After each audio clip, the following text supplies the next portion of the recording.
Assalamualaikum warahmatullahi wabarakatuh. Salam guru penggerak, Bapak Ibu guru di seluruh tanah air. Perkenalkan, kami pada hari ini melaksanakan demonstrasi kontekstual, yaitu melaksanakan wawancara dengan kepala sekolah Jarum 1. Dalam hal ini, sebelum kita mulai, perkenalkan, saya Ahmad Sari, calon guru penggerak dari SD Jarum 1 Angkatan 5 Kabupaten Bojonegoro, dan rekan saya Dia Pramestri, saya calon guru penggerak dari SMA Negeri 1 Dander, calon guru penggerak dari Angkatan 5. Langsung saja Ibu. Terima kasih. Pada hari ini kita sudah diberi kesempatan untuk melaksanakan wawancara untuk mengimplementasikan apa yang sudah kita pelajari tentang pengambilan keputusan yang bertanggung jawab. Dalam hal ini kita akan menyampaikan tentang tujuan pembelajaran khusus yang akan kita laksanakan pada hari ini, yaitu CGP dapat melakukan suatu analisis atas penerapan proses pengambilan keputusan yang berdasarkan pengetahuan yang telah dipelajari di modul, yaitu modul tentang pengambilan keputusan dan pengujian keputusan yang dihadapkan dengan dilema etika.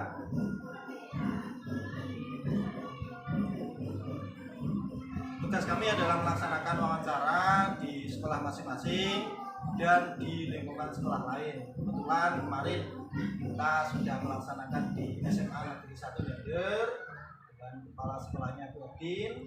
Sekarang kita bergantian dengan panjenengan kepala sekolah saya.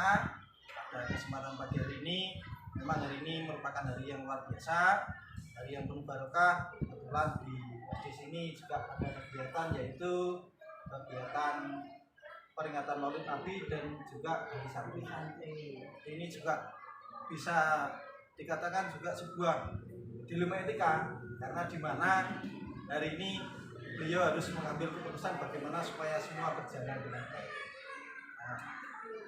Bu, pada kesempatan kali ini supaya wawancara kita, apa yang kita sampaikan nanti lebih mengalir, maka akan kita sampaikan tentang apa itu dilema etika dan rujukan moral yang akan nanti disampaikan oleh Mbak Di. Terima kasih Bu.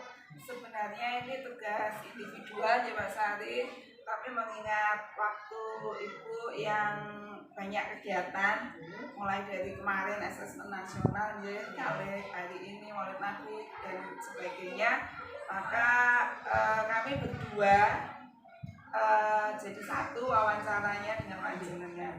Begini Bu, ketika mengambil keputusan sebagai kepala sekolah itu kan kadang kita mengalami, panjenengan mengalami dilema etika atau rujukan moral.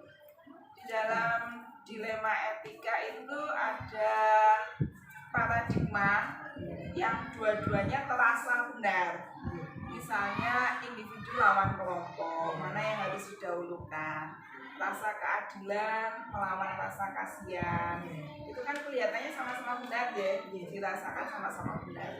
Kemudian kebenaran lawan kesetiaan, kemudian ada jangka pendek dan jangka panjang. Sementara kalau rujukan moral itu sudah pasti benar melawan salah. Kadang misalnya panjenengan harus memutuskan sesuatu ketika siswa tidak naik kelas, tapi kemudian orang tuanya memohon untuk dinaikkan dengan janji akan membantu sekolah. Itu kan rujukan moral deh, rujukan moral karena di satu sisi melanggar peraturan, tapi di sisi lain ada iming-iming yang sebenarnya salah. Ini kok mungkin situasi-situasi itu yang pernah Ibu alami dan kami ingin belajar tentang bagaimana panjenengan mengambil keputusan di sekolah ini. Kemudian ada 3 prinsip ya Pak Sari dalam mengambil keputusan. Yang pertama berdasarkan hasil akhir, itu yang berkaitan dengan kepentingan banyak orang. Kemudian apakah keputusan itu sesuai dengan aturan atau tidak. Kemudian yang ketiga berbasis rasa peduli, kepedulian kita kepada orang-orang yang terkait dengan keputusan kita itu. Mungkin pertanyaan pertama bisa dimulai itu dari Pak tadi Sari. sudah disampaikan Batin tentang dilema etika dan juga ujian moral dulu. Yang ingin kami tanyakan di sini, mungkin Ibu bisa berbagi cerita tentang suatu pengalaman pengambilan keputusan yang berbasis dilema etika, mungkin selama 2 tahun kurang lebihnya Ibu di sini, atau mungkin di lembaga sebelum Ibu di sini punya pengalaman terkait itu, bisa diceritakan. Gitu ya, terima kasih Dr. Wadin dan Dr. Cahli. Terima kasih saya diberi kesempatan untuk berbagi pengalaman. Semoga apa yang nanti saya bagikan ke panjenengan bisa membawa manfaat. Yang pertama tentunya, bahkan tidak hanya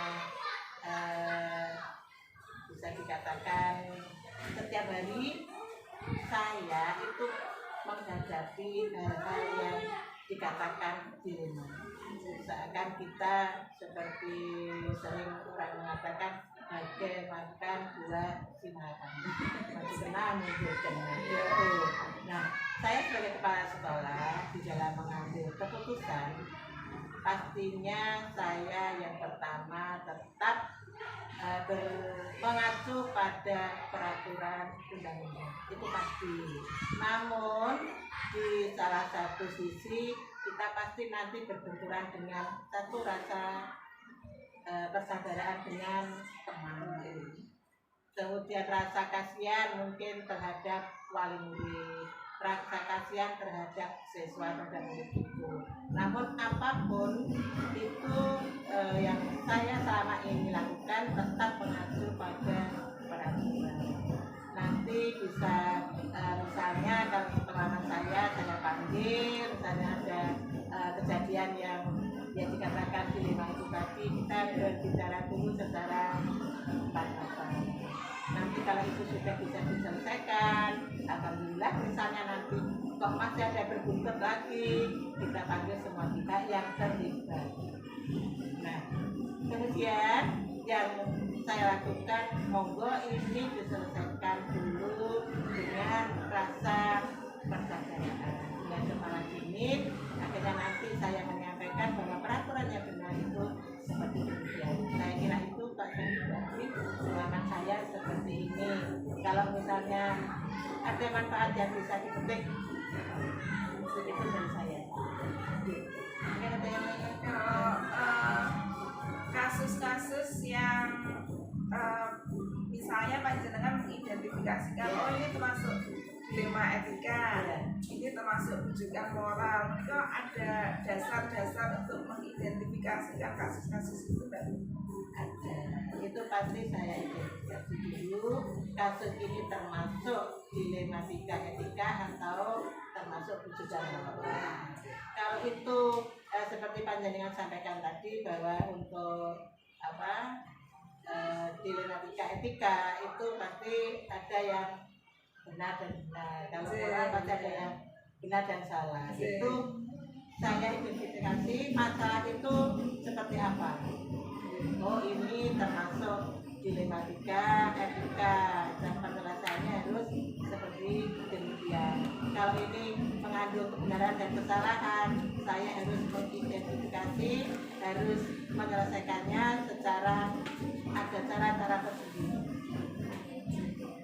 Ada satu contoh kasus mengalami Contoh kasus, ya, baru saja saya baru datang ke sini, kemudian ada kasus yang saya lihat ini misalnya saya ungkapkan tidak apa-apa ya Pak Sari ya, karena iya di sini pernah bahwa ada kasus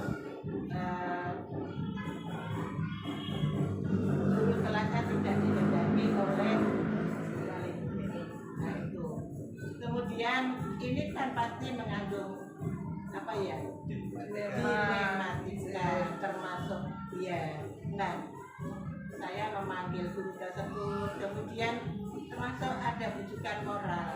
Saya tetap di kelas ini, saya tetap minta ini, namun saya pun harus berpikir jauh ke depan, berpikir panjang. Kalau ini saya tempatkan masih di kelas ini, wali murid banyak yang langsung mau mengajukan mutasi, dan beliaunya ini tetap membujuk saya, datang ke saya bahwa tidak mau berpindah ke kelas lain. Itu termasuk ini contoh nyata di sini yang pernah saya hadapi.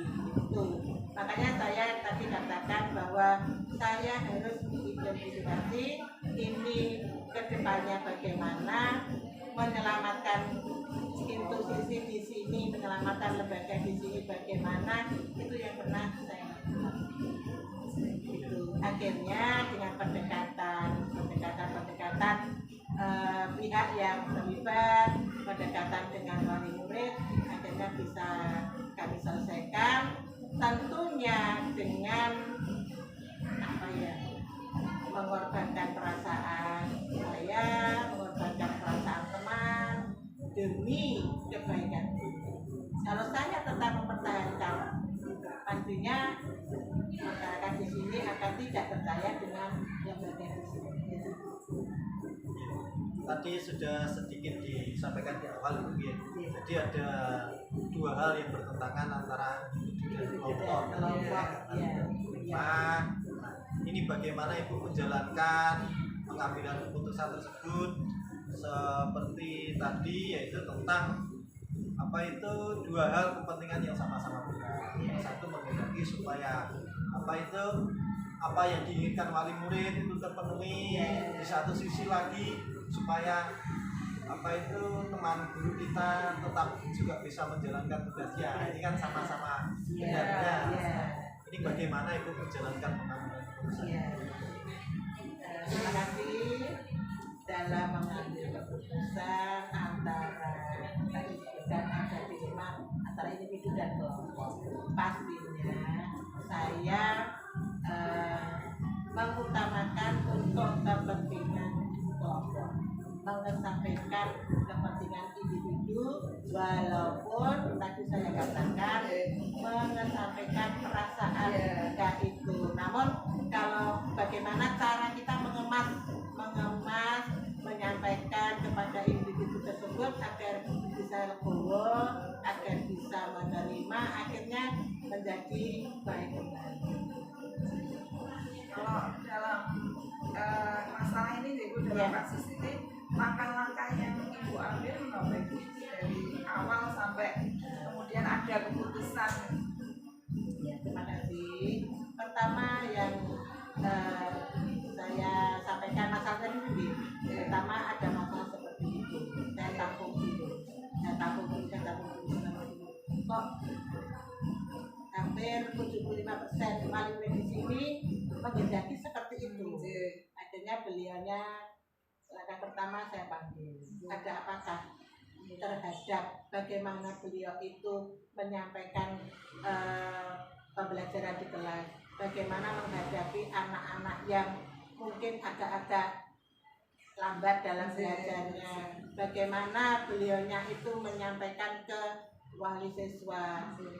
Setelah saya menampung semuanya itu, akhirnya saya bisa mengambil keputusan. Ya mungkin karena namanya guru walaupun sudah sangat senior namun kan pasti mereka itu punya kekurangan dan kelebihan. Mungkin dalam menghadapi siswa, berarti ini akan permasalahannya ini. Maka dari itu akhirnya bukannya saya kok teman saya tidak.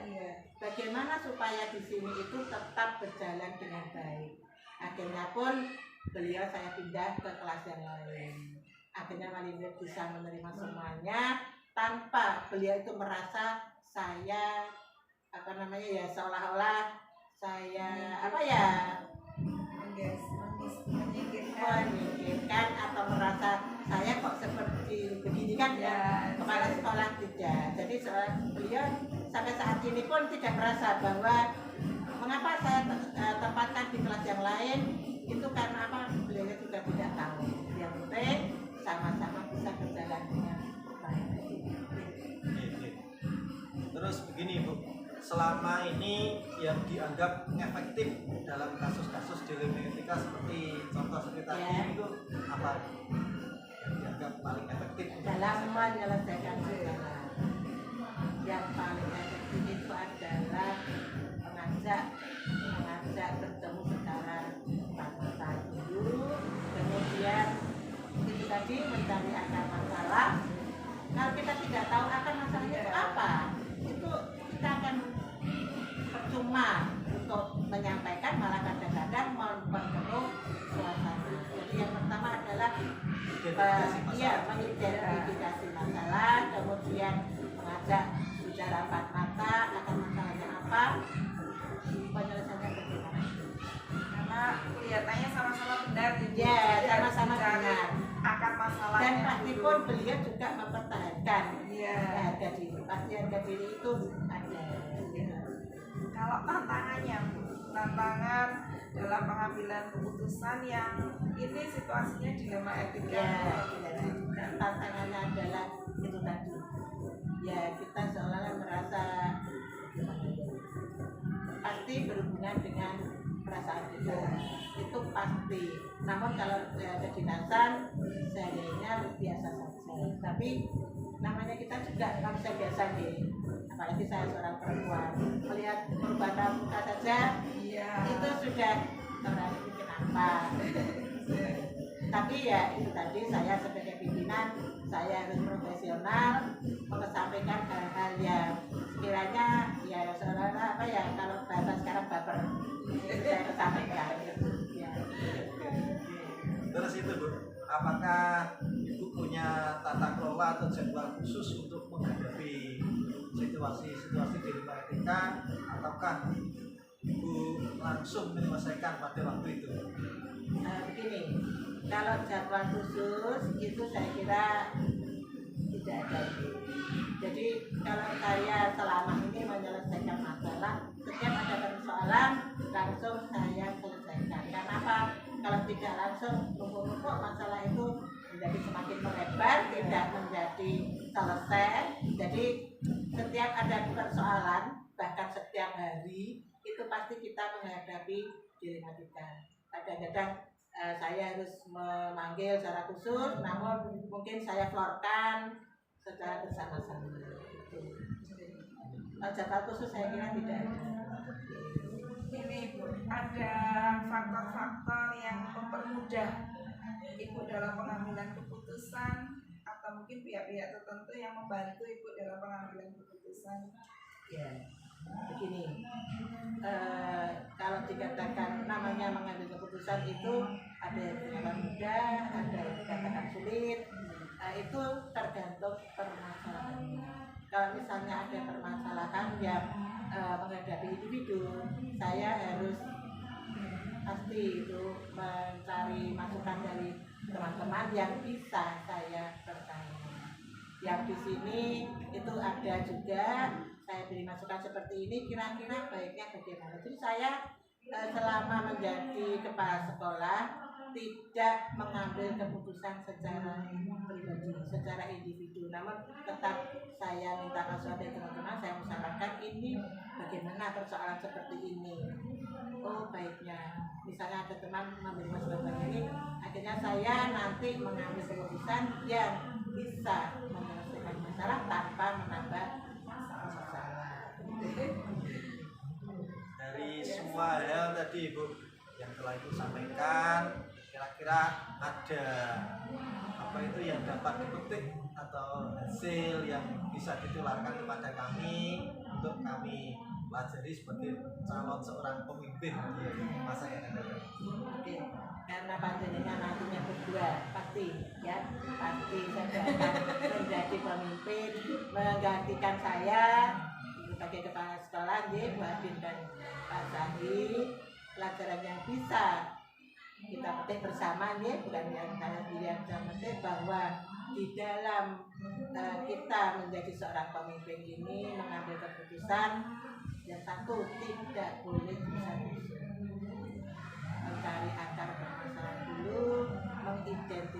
lagi persoalan ini termasuk yang sebutkan tadi, termasuk kelompok yang mana, kemudian itu tadi kita sebagai pemimpin bisa menyelesaikan masalah dengan baik tanpa mengorbankan salah satu pihak. Luar biasa ya Mas Hari, runtut penyampaiannya Ibu. Terima kasih Ibu atas waktunya, atas nasihatnya, juga berbagi pengalaman tentang pengambilan keputusan. Sama-sama, semoga bisa membawa manfaat bagi kita semuanya, untuk saya dan panjenengan. Terima kasih banyak Ibu. Saya kira cukup berding ya. Jadi apa yang kita laksanakan pada pagi hari ini semoga banyak memberi manfaat bagi kita semua, dan semoga Ibu di dalam memimpin lembaga ini bisa membawa ke arah yang lebih baik lagi dan menuju pada apa itu yang berpihak pada siswa. Atur Ibu, terima kasih atas waktunya. Saya akhiri. Assalamualaikum warahmatullahi wabarakatuh. Waalaikumsalam warahmatullahi wabarakatuh.